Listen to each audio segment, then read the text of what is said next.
ایک وقت کی بات ہے جب زمین، آسمان، پہاڑ، دریا سب کچھ بن چکا تھا، لیکن ابھی انسان نہیں تھا۔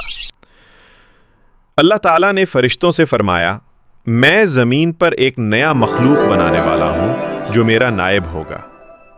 فرشتے حیران ہو گئے۔ انہوں نے کہا، یا اللہ، کیا آپ ایسی مخلوق بنائیں گے جو زمین میں لڑائی جھگڑا کرے گی؟ اللہ تعالیٰ نے فرمایا، میں وہ جانتا ہوں جو تم نہیں جانتے۔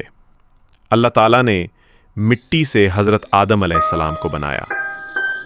پھر اللہ تعالیٰ نے اپنی روح پھونکی اور آدم علیہ السلام زندہ ہو گئے۔ وہ انسانوں کے پہلے نبی تھے، سب سے پہلے انسان۔ اللہ تعالیٰ نے انہیں علم دیا، ہر چیز کے نام سکھائے۔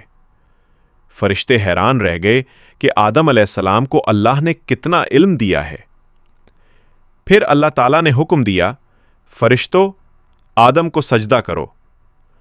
سب فرشتوں نے فوراً سجدہ کیا، سوائے ابلیس کے۔ ابلیس نے غرور سے کہا، میں آگ سے بنا ہوں اور وہ مٹی سے، میں اس سے بہتر ہوں۔ اللہ تعالیٰ نے فرمایا، نکل جا، تو مغرور ہے اور جنت سے دور کر دیا گیا ہے۔ اسی دن سے شیطان نے وعدہ کیا کہ وہ آدم کی اولاد کو بہکائے گا۔ اللہ تعالیٰ نے حضرت آدم علیہ السلام اور ان کی بیوی حضرت حوا علیہ السلام کو جنت میں رکھا۔ انہیں ہر نعمت ملی، خوبصورت درخت، میٹھے پھل، نہ ختم ہونے والی خوشی۔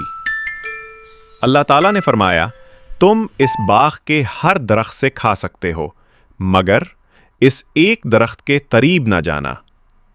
شیطان نے آدم اور حوا کو بہکانے کی کوشش کی۔ وہ بولا، اگر تم اس درخت کا پھل کھاؤ گے تو ہمیشہ کے لیے جنت میں رہو گے۔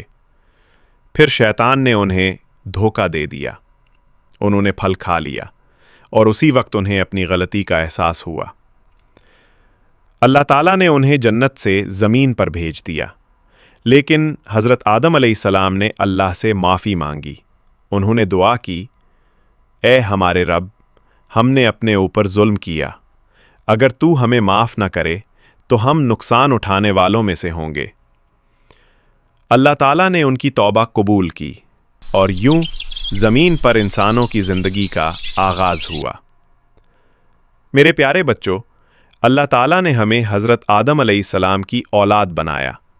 ہم سب کو سچ بولنا، نیکی کرنا اور شیطان کی بات نہ ماننا چاہیے، کیونکہ جو اللہ کی بات مانتا ہے وہ ہمیشہ جیتتا ہے۔ غرور اور ضد ہمیں شیطان جیسا بنا دیتی ہے۔ اگر ہم سے کوئی غلطی ہو جائے تو اللہ سے توبہ کرنی چاہیے۔ اللہ تعالیٰ ہمیں ہمیشہ معاف کرنے والا اور رحم کرنے والا ہے۔